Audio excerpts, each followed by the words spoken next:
ನಮಸ್ತೆ, welcome to my channel. ನಾನು ನಿಮ್ಮ ಪುಷ್ಪಾಂಜಲಿ.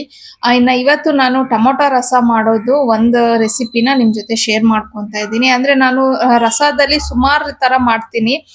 ಬೇರೆ ಬೇರೆ ರೆಸಿಪೀಸು ಅಂದ್ರೆ ಹೆಚ್ಚು ಕಮ್ಮಿ ಎಲ್ಲಾ ಇಂಗ್ರೀಡಿಯೆಂಟ್ಸು ಇರತ್ತೆ. ಒಂದೊಂದು ಇಂಗ್ರೀಡಿಯೆಂಟ್ಸ್ ಹೆಚ್ಚು ಕಮ್ಮಿ ತರ ಹಾಕ್ತಿವಿ ಅಷ್ಟೇನೆ, ಇನ್ನೇನು ಇರಲ್ಲ ಡಿಫ್ರೆನ್ಸ್ ಅನ್ನೋದು. ಸೊ ಇವತ್ತು ಮಾಡ್ತಾ ಇರೋ ರಸಮ್ ಅಲ್ಲಿ ನಾನು ರಸಮ್ ಪೌಡರ್ನ ಯಾವ ರೀತಿ ಅಂದ್ರೆ ಮನೇಲೆ ಮಾಡ್ಕೊಂಡು ಅದನ್ನ ಬಳಸ್ಕೊಂಡು ನಾನು ಇವತ್ತು ರಸನ ಮಾಡ್ತಾ ಇರೋವಂಥದ್ದು. ಸೊ ಇದಕ್ಕೆ ನಾನು ಹುಳಿ ಟೊಮೊಟೊ ಅಂದ್ರೆ ನಾಟಿ ಟೊಮೊಟೊ ಬರತ್ತಲ್ವಾ, ಅದನ್ನ ಹಾಕೊಂತಾ ಇದ್ದೀನಿ. ಇವನ್ ಆಪಲ್ ಟೊಮೊಟೊದಲ್ಲೂ ಸಹ ಮಾಡ್ಕೋಬಹುದು ನಾವು. ಅಂದ್ರೆ ಆಪಲ್ ಟೊಮೊಟೊ ಏನಾದ್ರೂ ನಾವು ಅದ್ರಲ್ಲಿ ಮಾಡ್ತೀವಿ ಅಂದ್ರೆ ಸ್ವಲ್ಪ ಹುಳಿ ಬರೋದಕ್ಕೋಸ್ಕರ ಹುಣಸೆಹಣ್ಣು ಜಾಸ್ತಿ ಹಾಕ್ಬೇಕಾಗತ್ತೆ. ಅದೇ ಈ ಹುಳಿ ಟೊಮೊಟೊನ ಹಾಕೊಂಡಿದೀವಿ ಅಂದ್ರೆ ಸ್ವಲ್ಪ ಹುಣಸೆಹಣ್ಣನ್ನ ಬಳಸಿದ್ರು ಆಗತ್ತೆ. ಸೊ ಫಸ್ಟ್ ನಾನು ಇಲ್ಲಿ ಒಂದು ಬೌಲ್ಗೆ ನೀರನ್ನ ಕಾಯಕ್ಕೆ ಇಡ್ತಾ ಇದ್ದೀನಿ. ಆಮೇಲೆ ಟೊಮೊಟೊನ ನಾನು ಈ ರೀತಿ ಒಂದು 4 ಭಾಗ ಮಾಡಿ ಅದಕ್ಕೆ ಹಾಕೋತಾ ಇದ್ದೀನಿ. ನಾನು ಇಲ್ಲಿ ಸುಮಾರು 4 ಟೊಮೊಟೊನ ತಗೊಂಡಿದ್ದೀನಿ. ಇನ್ನು ಟೊಮೊಟೊ ಎಲ್ಲ ಕಟ್ ಮಾಡಾದ್ಮೇಲೆ ಇದು ನೀರೇನು ತುಂಬಾ ಕುದಿಯೋ ಅವಶ್ಯಕತೆ ಏನೂ ಇಲ್ಲ. ಸ್ವಲ್ಪ ಬೆಚ್ಚಗಾಗಿದೆ ಅಂತ ಅಂದಾಗ ಸಾಕಾಗತ್ತೆ. ಸೊ ಇವಾಗ ಇದಕ್ಕೆ ನಾನು ಟೊಮೊಟೊನೆಲ್ಲ ಹಾಕೋತಾ ಇದ್ದೀನಿ. ಮತ್ತೆ ಸ್ವಲ್ಪನೇ ಹುಣಸೆಹಣ್ಣು ಹಾಕ್ತಾ ಇದ್ದೀನಿ, ಯಾಕಂದ್ರೆ ನಾನು ಆಗ್ಲೇ ಹೇಳ್ದಂಗೆ ನಾನು ಹುಳಿ ಟೊಮೊಟೊನ ಯೂಸ್ ಮಾಡ್ತಾ ಇರೋದ್ರಿಂದ.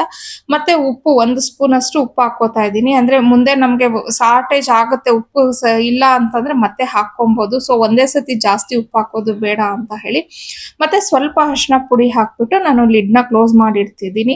ಇನ್ನ ಇದು ಬೇಯೋ ಅಷ್ಟೊತ್ತಿಗೆ ನಾನು ಅನ್ನಕ್ಕೆ ಇಟ್ಕೊಂಡ್ಬಿಡೋಣ ಅಂತ ಹೇಳಿ ಅಕ್ಕಿ ಎಲ್ಲ ತೊಳೆದಿಟ್ಕೋತಾ ಇದ್ದೀನಿ.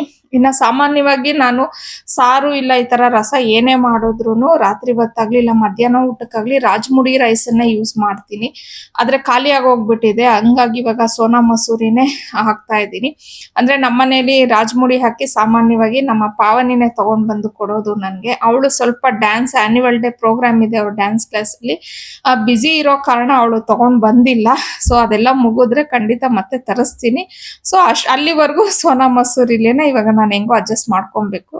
ಇನ್ನ ನಾನು ಇವಾಗ ಅಡ್ಗೆ ಮಾಡ್ತಾ ಇರೋದು ರಾತ್ರಿ ಊಟಕ್ಕೆ ಅಂತ, ಡಿನ್ನರ್ಗೆ ಅಂತ ಹೇಳಿ ಮಾಡ್ತಿದ್ದು. ನಮ್ಮ ಮನೇಲಿ ನಾವು ಸ್ವಲ್ಪ ಬೇಗನೆ ಊಟ ಮಾಡ್ಕೊಂಡ್ಬಿಡ್ತೀವಿ. ಹಂಗಾಗಿ ನಾನು ಏನಾದ್ರೂ ಬೆಳಿಗ್ಗೆ ಹೊತ್ತು ಸಾರು ಮಾಡಿಲ್ಲ ಅಂತಂದ್ರೆ ಸಂಜೆ ಹೊತ್ತು ಸ್ವಲ್ಪ ಬೇಗ ಅಡ್ಗೆ ಮಾಡ್ತೀನಿ. ಇನ್ನ ಹಂಗೆ ಹಸ್ಬೆಂಡ್ ಇವತ್ತು ಸ್ವಲ್ಪ ಆಫೀಸಿಂದ ಬೇಗನೆ ಬಂದ್ರು. ಸರಿ ಏನಾದ್ರೂ ಸ್ನಾಕ್ಸ್ ಏನಾದ್ರೂ ಮಾಡ್ಕೊಡ್ಲಾ ಅಂತ ಕೇಳ್ದೆ. ಇಲ್ಲಮ್ಮ ಬೇಡ ಬಿಡು, ನನ್ಗೆ ಹೊರಗಡೆ ಕೆಲಸ ಇದೆ, ಹೋಗ್ತಾ ಇದ್ದೀನಿ. ಸ್ವಲ್ಪ ಬೇಗ ಅಡ್ಗೆ ಮಾಡಿರು, 8-8:30 ಅಷ್ಟೊತ್ತಿಗೆ ಬಂದು ಊಟ ಮಾಡ್ಕೋತೀನಿ ಅಂತ ಹೇಳಿದ್ರು. ನಾನು ಯೂಶುವಲಿ ಅಕ್ಕಿ ತೊಳೆದಿರೋ ಅಂತ ನೀರನ್ನ ಚೆಲ್ಲೋದಕ್ಕೆ ಹೋಗೋದಿಲ್ಲ, ಗಿಡಗಳಿಗೆ ಹಾಕ್ಬಿಡ್ತೀನಿ. ಸೊ ಎಲ್ಲ ಹಾಕ್ಬಿಟ್ಟು ಬಂದು ನೋಡ್ದೆ ಅಷ್ಟೊತ್ತಿಗೆ ಟೊಮೊಟೊನು ಎಲ್ಲ ಸ್ವಲ್ಪ ಚೆನ್ನಾಗಿ ಬೆಂದಿತ್ತು, ಅನ್ನನೂ ಆಗಿತ್ತು. ಸರಿ ಈಗ ನಾನು ಆ ಟೊಮೊಟೊನೆಲ್ಲ ಒಂದು ಸ್ಟ್ರೈನರ್ ಹೆಲ್ಪ್ ಇಂದ ಬೇರೆ ಒಂದು ಬೌಲ್ಗೆ ಶಿಫ್ಟ್ ಮಾಡ್ಕೊಂಡೆ. ಈಗ ಅದನ್ನ ನಾನು ಸೌಟ್ ಹೆಲ್ಪ್ ಇಂದಾನೆ ನೀಟಾಗಿ ಅದನ್ನ ಕ್ಯೂಚ್ಕೊಂತಾ ಇದ್ದೀನಿ. ಅಂದ್ರೆ ಕೈಯಲ್ಲೇ ಕ್ಯೂಚ್ಕೊಬಹುದು, ಆದ್ರೆ ಇದು ಬಿಸಿ ಇರತ್ತಲ್ವಾ, ಇನ್ನ ತಣ್ಣಗಾಗೋವರೆಗೂ ಕಾಯ್ಬೇಕಾಗತ್ತೆ. ಸೊ ಬಿಸಿ ಇದ್ದಾಗ್ಲೇನೆ ನಾವು ಸೌಟಲ್ಲಿ ಈ ರೀತಿ ಮಾಡ್ಕೊಂಡ್ರೆ ಅಂತೂ ತುಂಬಾನೇ ಚೆನ್ನಾಗಿ ಟೊಮೊಟೊದಲ್ಲಿ ಇರುವಂತ ರಸ ಎಲ್ಲ ಬಂದ್ಬಿಡತ್ತೆ. ಅಂದ್ರೆ ಈ ತರ ಈ ಟೊಮೊಟೊ ಸಿಪ್ಪೆ ಎಲ್ಲ ರಸದಲ್ಲಿ ಸಿಕ್ಕಿದ್ರೆ ಚೆನ್ನಾಗಿರಲ್ಲ, ಹಂಗಾಗಿ ನಾನು ಈ ರೀತಿ ಮಾಡ್ಕೊಂತಾ ಇರ್ತೀನಿ. ಸೊ ಇದೆಲ್ಲ ನೀಟಾಗಿ ಒಂದು ಬೌಲ್ಗೆ ಶಿಫ್ಟ್ ಮಾಡ್ಕೊಂಡು ಅದಾದ್ಮೇಲೆ ಈಗ ಒಗ್ಗರಣೆಗೆ ಬೆಳ್ಳುಳ್ಳಿ ಬೇಕು ಅಲ್ವಾ, ಅದನ್ನು ಎಲ್ಲ ನಾನು ಜಜ್ಜಿಟ್ಕೊಂತಾ ಇದ್ದೀನಿ. ಸೊ ಎಲ್ಲ ಆದ್ಮೇಲೆ ನಾನು ಅದೇ ಬೌಲ್ಗೆ ಎಣ್ಣೆ ಹಾಕೊಂಡು ಸಾಸಿವೆ, ಕರಿಬೇವು, ಒಂದು 3 ಒಣಮೆಣಸಿನ್ಕಾಯಿನ ಹಾಕ್ತಾ ಇದ್ದೀನಿ. ಅದಾದ್ಮೇಲೆ ಇಂಗು ಮತ್ತೆ ಜಜ್ಜಿಟ್ಕೊಂಡಿರುವಂತ ಬೆಳ್ಳುಳ್ಳಿ ಇಷ್ಟನ್ನು ಹಾಕೊಂಡು ಸ್ವಲ್ಪ ಅದನ್ನ ಬಾಡಿಸ್ಕೊಂಡಾದ್ಮೇಲೆ ನಾನೇನು ಈಗ ಟೊಮೊಟೊ ರಸನ ಒಂದು ಬೌಲಲ್ಲಿ ಇಟ್ಕೊಂಡಿದ್ನಲ್ವಾ ಅದನ್ನೆಲ್ಲ ಫುಲ್ಲು ಇದಕ್ಕೆ ಹಾಕಿ. ಸೊ ಈ ಟೈಮಲ್ಲಿ ನಮ್ಗೆ ನೀರೇನಾದ್ರೂ ಸ್ವಲ್ಪ ಎಕ್ಸ್ಟ್ರಾ ಬೇಕು ಅಂತ ಅನ್ಸಿದ್ರೆ ನಾವ್ ಇವಾಗ್ಲೇ ಹಾಕ್ಬಿಡ್ಬೇಕು. ಆಮೇಲೆ ಅದು ಕುದಿ ಬಂದ್ಮೇಲೆ ನೀರ್ ಹಾಕಿದ್ರೆ ಟೇಸ್ಟ್ ಚೆನ್ನಾಗಿರಲ್ಲ.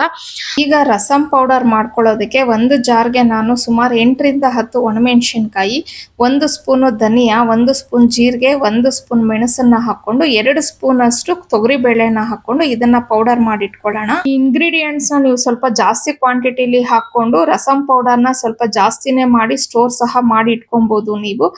ಇನ್ನ ಈಗ ಇಲ್ಲಿ ಕುದಿ ಬರ್ತಾ ಇದೆ. ಸೊ ಈ ಟೈಮ್ ಅಲ್ಲಿ ನಾನು 2 ಸ್ಪೂನ್ ಆಗುವಷ್ಟು ರಸಂ ಪೌಡರ್ ನ ಹಾಕೋತಾ ಇದ್ದೀನಿ. ಯಾಕಂದ್ರೆ ನಮ್ಮ ಮನೇಲಿ ನಾವು ಸ್ವಲ್ಪ ಖಾರ ಕಡಿಮೆ ತಿನ್ನೋದ್ರಿಂದ ನಾನು 2 ಸ್ಪೂನ್ ಹಾಕೋತಾ ಇದ್ದೀನಿ. ನೀವೇನಾದ್ರೂ ಸ್ವಲ್ಪ ಖಾರ ಜಾಸ್ತಿ ಬೇಕು, ಮತ್ತೆ ಕೆಲವ್ರಿಗೆ ರಸ ಅನ್ನೋದು ಘಾಟ್ ಆಗಿರ್ಬೇಕು ಅಂತಾನು ಯೋಚನೆ ಮಾಡ್ತಾರೆ, ಅಂತವ್ರು ಇನ್ನೂ 1 ಸ್ಪೂನ್ ಎಕ್ಸ್ಟ್ರಾ ಹಾಕೊಬಹುದು. ರಸಕ್ಕೆ ನಾವು ಪೌಡರ್ ಹಾಕದ್ಮೇಲೆ ಅದು ಸ್ವಲ್ಪ ಚೆನ್ನಾಗಿ ಕುದಿ ಬರ್ಬೇಕು. ಯಾಕಂದ್ರೆ ನಾನು ಯಾವುದೇ ಒಂದು ಇಂಗ್ರೀಡಿಯೆಂಟ್ಸ್ ನ ಅಲ್ಲಿ ಹುರ್ಕೊಂಡಿರ್ಲಿಲ್ಲ, ಡೈರೆಕ್ಟ್ ಆಗಿ ಹಸಿದೆ ಹಾಕಿದೀವಲ್ವಾ, ಹಂಗಾಗಿ ಅದು ಸ್ವಲ್ಪ ರಸದಲ್ಲಿ ಚೆನ್ನಾಗಿ ಬೆಂದ್ರೆ ಟೇಸ್ಟ್ ಚೆನ್ನಾಗಿ ಬರತ್ತೆ. ಅಷ್ಟೊತ್ತಿಗೆ ನಾನು ಸೈಡ್ ಡಿಶ್ ಮಾಡ್ಕೊಳ್ಳೋಣ ಅಂತ ಹೇಳ್ಬಿಟ್ಟು, ಯಾಕಂದ್ರೆ ಬರೀ ರಸ ಅನ್ನ ತಿನ್ನೋದಕ್ಕೆ ಬೇಜಾರಾಗತ್ತೆ. ಸೊ ಇವತ್ತು ನಾನು ಮೊಟ್ಟೆ ಹಾಕಿ ಒಂದು ಎಗ್ ಫ್ರೈನ ಮಾಡ್ತಾ ಇದ್ದೀನಿ. ಇದಕ್ಕೆ ನಾನು ತರಕಾರಿ ಸಹ ಹಾಕ್ತಾ ಇದ್ದೀನಿ. ಈ ಡಿಶ್ ಅಂತೂ ನಮ್ಮ ಮನೇಲಿ ನನ್ಗೆ ಮತ್ತೆ ಪಾವನಿಗೆ ಫೇವ್ರೇಟ್ ಅಂತಾನೆ ಹೇಳ್ಬೋದು. ಇನ್ನ ಇಲ್ಲಿ ನಾನು ಬೀನ್ಸು ಮತ್ತೆ ಕ್ಯಾರೆಟ್ ಇವೆರಡನ್ನು ಸಣ್ಣದಾಗಿ ಹೆಚ್ಚಿಟ್ಕೋತಾ ಇದ್ದೀನಿ. ಅಷ್ಟೊತ್ತಿಗೆ ರಸನು ಸ್ವಲ್ಪ ಚೆನ್ನಾಗಿ ಕುದೀತಾ ಇತ್ತು. ಈಗ ನಾವು ಇದಕ್ಕೆ ಉಪ್ಪು ಸ್ವಲ್ಪ ಟೇಸ್ಟ್ ನೋಡ್ಬಿಟ್ಟು ಸಾಟೇಜ್ ಇದೆ ಅಂತಾಗ ಉಪ್ಪು ಹಾಕೊಂಡು ಲಾಸ್ಟ್ ಅಲ್ಲಿ ಸ್ವಲ್ಪ ಕೊತ್ತಂಬರಿ ಸೊಪ್ಪನ್ನ ಹಾಕಿ ನಾವು ಲಿಡ್ ಕ್ಲೋಸ್ ಮಾಡಿ ಗ್ಯಾಸ್ ಆಫ್ ಮಾಡ್ಕೊಂಡ್ರೆ ಆಯ್ತು, ರಸ ರೆಡಿ ಆಗತ್ತೆ.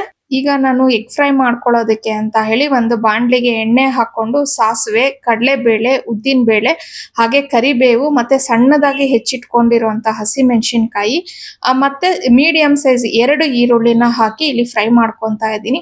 ಇನ್ನ ಎಗ್ ಫ್ರೈಗೆ ಯಾರಾದ್ರೂ ಕಡಲೆಬೇಳೆ, ಉದ್ದಿನ ಬೇಳೆ ಹಾಕ್ತಾರಾ ಅಂತ ಅಂದ್ಬಿಟ್ಟು ನೀವು ಅನ್ಕೊಬಹುದು. ಬಟ್ ಈ ಫ್ರೈಗೆ ನೀವು ಹಾಕಿ ನಾವು ತಿನ್ನುವಾಗ ಬಾಯಲ್ಲಿ ಅಲ್ಲಲ್ಲಿ ಕಡಲೆಬೇಳೆ, ಉದ್ದಿನ ಬೇಳೆ ಸಿಕ್ಕಿದಾಗ ಆ ಟೇಸ್ಟ್ ಅಂತೂ ನಿಜವಾಗ್ಲೂ ಒಂಥರ ತುಂಬಾನೇ ಚೆನ್ನಾಗಿರತ್ತೆ.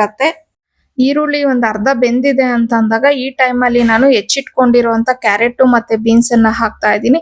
ಇದು 1 ನಿಮಿಷ ಅಷ್ಟು ಫ್ರೈ ಮಾಡ್ಕೊಂಡಾದ್ಮೇಲೆ ರುಚಿಗೆ ಎಷ್ಟು ಬೇಕೋ ಅಷ್ಟು ಉಪ್ಪನ್ನ ಹಾಕಿ ನಾನು ಲಿಡ್ ನ ಕ್ಲೋಸ್ ಮಾಡಿ ಅದನ್ನ ಚೆನ್ನಾಗಿ ಸ್ವಲ್ಪ ಫ್ರೈ ಆಗ್ಲಿಕ್ಕೆ ಅಂತ ಹೇಳಿ ಬಿಡ್ತಾ ಇದ್ದೀನಿ.